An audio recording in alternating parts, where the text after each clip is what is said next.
University మంచి భవిష్యత్తు కోసం తెలుగు విద్యార్థులు ఇష్టపడే యూనివర్సిటీ. కాల్ 9059052378 9059052379.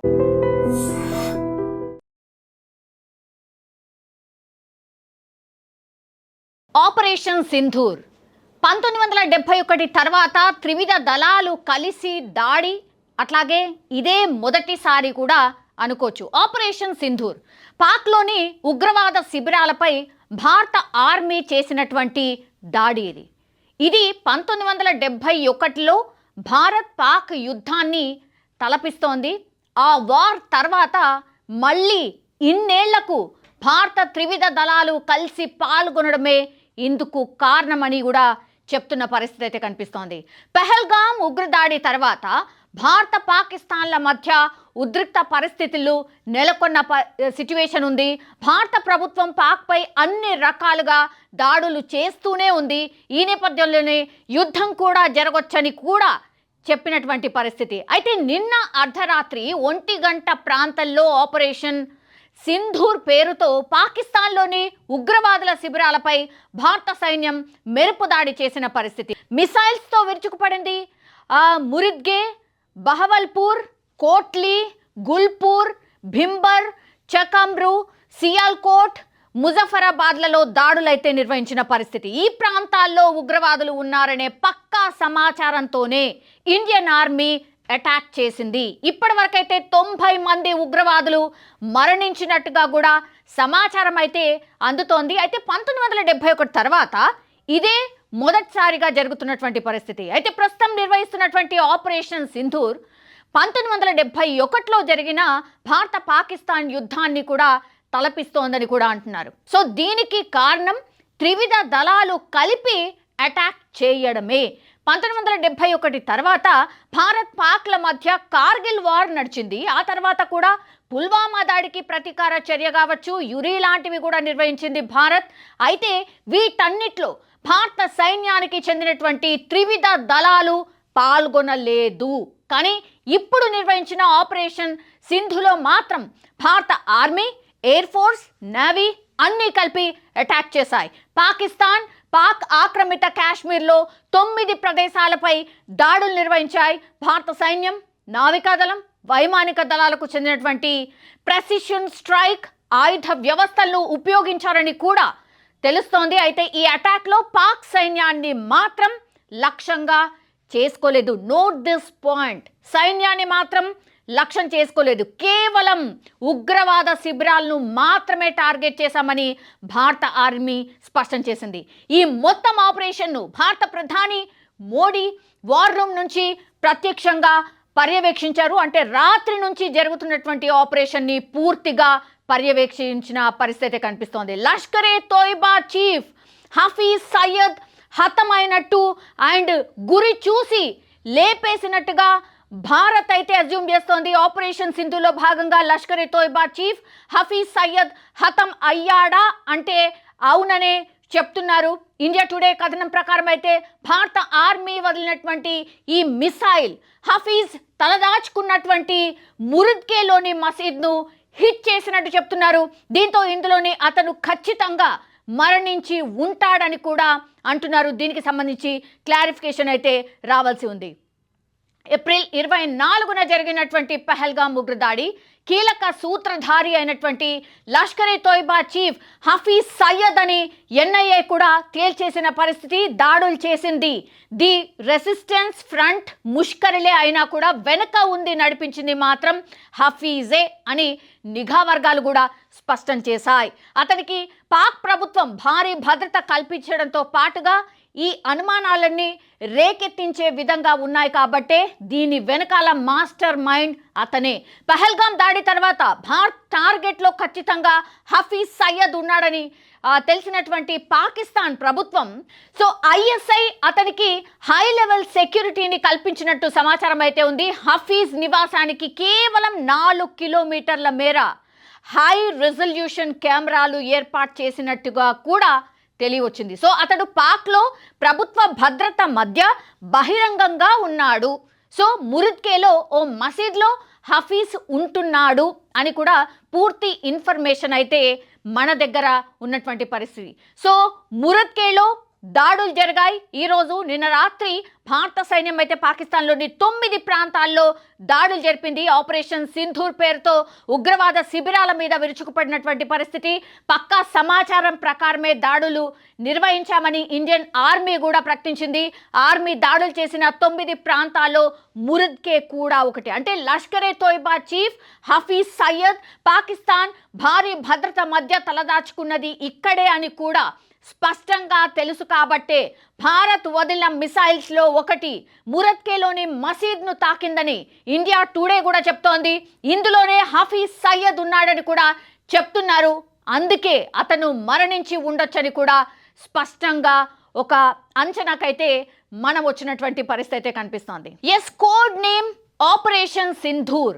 అసలు ఎందుకు ఈ పేరు వచ్చింది? వారందరికీ చేసే న్యాయం ఇదే. భారత యాక్షన్ స్టార్ట్ చేసేసింది కూడా. ఇండియన్ ఆర్మీ యుద్ధ రంగంలోకి అడుగుపెట్టినటువంటి బాంబుల మూత షురూ చేసేసింది. సో పిఓకేలోని ఉగ్ర శిబిరాలపై మెరుపులు దాడులు చేసింది భారత సైన్యం.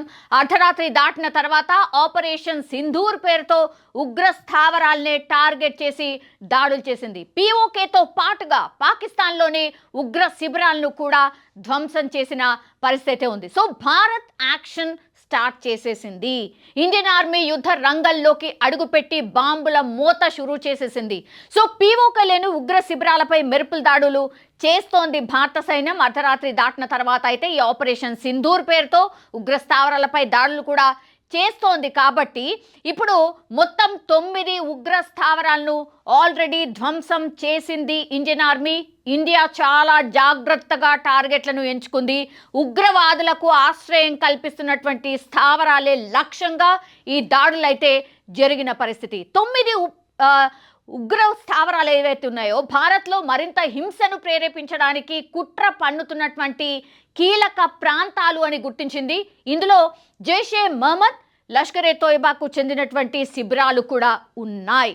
ఈ దాడుల తర్వాత ఉగ్రవాదుల మౌలిక సదుపాయాలను కావచ్చు, వారి కార్యకలాపాలను తీవ్రంగా దెబ్బతీయగలిగామని కూడా సైనిక వర్గాలు ప్రస్తుతం అయితే చెప్తున్న పరిస్థితి. దాడి తర్వాత పహల్గామ్ బాధితులకు న్యాయం దక్కిందని భారత ఆర్మీ సోషల్ మీడియాలో 1:51 పోస్ట్ పెట్టింది. సో పహల్గామ్లో అమానవీయ దాడి జరిపారని, దోషులను శిక్షిస్తామన్న తన సంకల్పాన్ని ఆచరణ రూపం ఇచ్చామని కూడా భారత ఆర్మీ స్పష్టంగా చెప్పింది. ఇవి సర్జికల్ స్ట్రైక్స్ కాదు, భారత భూభాగం నుంచే అత్యంత ఖచ్చితత్వంతో చేసినటువంటి దాడులని కూడా స్పష్టం చేసింది. సో న్యాయం జరిగింది, జై హింద్ అంటూ భారత సైన్యం తన ఎక్స్ ఖాతాలో పోస్ట్ చేసిన పరిస్థితి. ఉగ్రవాదానికి వ్యతిరేకంగా పోరాటంలో భారత్ దృఢ సంకల్పాన్ని ఈ ఆపరేషన్ మరోసారి ప్రపంచానికి చాటి చెప్పినట్టు పరిస్థితి అయితే కనిపిస్తోంది. ఉగ్రవాదాన్ని పెంచి పోషిస్తున్నటువంటి వారికి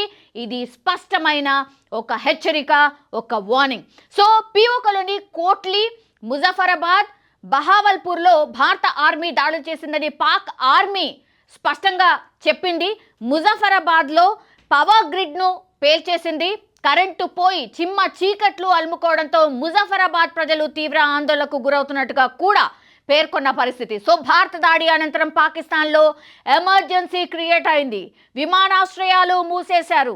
పహల్గామ్ దాడిలో ఉగ్రవాదులు పురుషులను మాత్రమే ఎంచుకొని కాల్చి చంపింది. కాబట్టి ఎందరో మహిళల నుదుటి సింధూరం తుడి చేసినటువంటి కారణంగానే ఆపరేషన్కు సింధూర్ అని నామకరణం చేశాం. సో ఆపరేషన్ సింధూర్ ఎందుకు ఈ పేరు అంటే యాక్చువల్లీ పహల్గామ్ దాడిలో ఉగ్రవాదులు పురుషులను మాత్రమే ఎంచుకున్నారు, కాల్చి చంపింది కూడా వాళ్ళనే. ఎందరో మహిళల నుదుటి సింధూరం కూడా తుడి చేశారు. దీని కారణంగానే ఆపరేషన్కు సింధూర్ అని నామకరణం చేశాం. అండ్ పహల్గామ్ దాడిలో కళ్ళ ముందే భర్తలను కోల్పోయినటువంటి భార్యలకు చేసే న్యాయమే ఆపరేషన్ సింధూర్. కేంద్రం ఆ అర్థంలోనే ఈ ఆపరేషన్కు ఆ పేరు ఖరారుగా చేసింది. అదేగాక కుంకుమ పువ్వుకు ప్రసిద్ధిగాంచినటువంటి కాశ్మీర్ లోయ కూడా పహల్గామ్ ఉగ్రదాడితో పాకిస్తాన్ రక్తం పారించింది. సో పాక్ ఉగ్రదాడికి జవాబుగా ఆపరేషన్ సింధూర్ పేరుతో ప్రతీకారుల దాడులు చేపట్టింది భారత సైన్యం. సో పహల్గామ్లో రక్తం పారించినటువంటి ఉగ్రవాద దాడికి భారత సైన్యం ప్రతీకారం తీర్చుకుంది.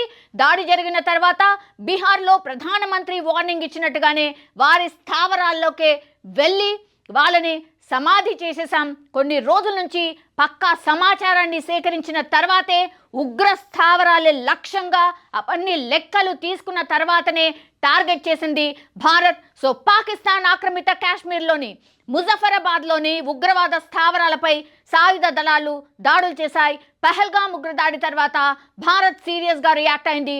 దాడులకు పాల్పడినటువంటి ఉగ్రవాదులను ఒక్కరిని కూడా విడిచిపెట్టేది లేదని ప్రధాని మోడీ తీవ్ర స్వరంతోనే బీహార్ సభలో ఎట్లయితే చెప్పారో అదే ఇప్పుడు ఇంప్లిమెంట్ చేశారు.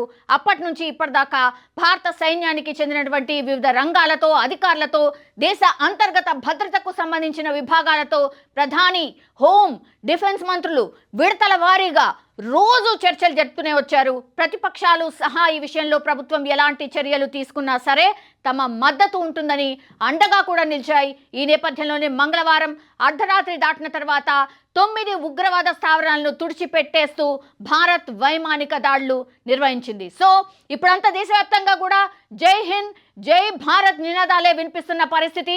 పహల్గామ్ దుర్ఘటన తాలూకా గాయాలు ఇంకా మానక ముందే భారత్ తీసుకున్నటువంటి ఈ నిర్ణయం ఉగ్రవాదానికి వ్యతిరేకంగా తన పోరాట పటిమను నిరూపించిందని చెప్పొచ్చు. అంతర్జాతీయ సమాజం నుంచి వస్తున్నటువంటి సానుకూల స్పందనలు కావచ్చు, సంపూర్ణ సహకారం లభించడం కావచ్చు, ఉగ్రవాదాన్ని భూస్థాపితం చేసే వరకు కూడా భారత్ వెనకడుగు వేయబోదని స్పష్టంగా చెప్పినట్టయింది. ఇది కేవలం ప్రతీకార చర్య కాదు, ఉగ్రవాదానికి వ్యతిరేకంగా భారత ఆత్మ గౌరవం నినదించిన సందర్భం అని కూడా చాలామంది చెప్తున్నారు. ఈ దాడులు ఎక్కడ పడితే అక్కడ కాకుండా కేవలం పహల్గామ్ దాడికి సూత్రధారులుగా భావిస్తున్నటువంటి ఆ 9 ఉగ్ర స్థావరాలపైనే జరిగాయి. మన గడ్డపై హింసను సృష్టించేందుకు కుట్రలు పన్నుతున్నటువంటి ఈ కీలక ఉగ్రవాద కేంద్రాలను ధ్వంసం చేయడమే లక్ష్యంగా సైన్యం ముందుకు కదిలింది. పాకిస్తాన్ సైనిక స్థావరాల జోలికి పోకుండా కేవలం ఉగ్రవాద కార్యకలాపాలకు అడ్డాగా మారినటువంటి చోట్లనే మన బలగాలు టార్గెట్ చేశాయి. అత్యంత పక్కా ప్రణాళికతో, ప్రెసిషన్ స్ట్రైక్స్తో ఈ ఆపరేషన్ సక్సెస్ అయింది. ఆపరేషన్ సింధూర్ ద్వారా భారత సైన్యం తన సత్తాను మరోసారి నిరూపించింది. దేశ భద్రతకు భంగం వాటిల్లితే ఎక్కడైనా సరే ఎప్పుడైనా సరే ప్రహరించడానికి సిద్ధంగా ఉన్నామని కూడా ఈ చర్య ద్వారా ఒక రకంగా చెప్పినట్టు అయింది. సో ఉగ్రవాదాన్ని పెంచి పోషిస్తున్నటువంటి పాకిస్తాన్కు ఇది స్పష్టమైన ఒక గట్టి హెచ్చరిక. ఉగ్రవాద చర్యలకు పాల్పడితే తగిన మూల్యం చెల్లించుకోవాల్సిందే అని భారత్ ఒక రకంగా వార్నింగ్ ఇచ్చింది. ఉగ్రవాదానికి వ్యతిరేకంగా జరిగేటటువంటి ఈ పోరాటంలో భారత్ ఎప్పటికీ వెనకడుగు వేయదని ఆపరేషన్ సింధూర్ నిరూపించిందని చెప్పొచ్చు. నిజంగా ప్రస్తుతం ఉన్నటువంటి సమాజం దేనికి ప్రయారిటీ ఇస్తుంది? ఆర్థిక సంబంధాల చుట్టూ మాత్రమే తిరుగుతోంది. మళ్ళీ ఎన్నికలంగానే చాలా విరక్తి కలుగుతున్నాం. మంచి అనిపిస్తుంది కదా, లేడీస్ కూడా ఛాలెంజింగ్ జాబ్స్ చేసినప్పుడు చాలా బాగుంటది. ట్రాఫిక్ అసిస్టెంట్స్ గా నియమించిన ట్రాన్స్జెండర్స్ అందరితో సాల్యూట్ చేయించుకుంటున్నారు. ఫుడ్ డెలివరీ ఇవ్వటానికి వెళ్ళినటువంటి డెలివరీ బాయ్ అనిల్ పై కళ్ళ ముందు పెళ్ళండి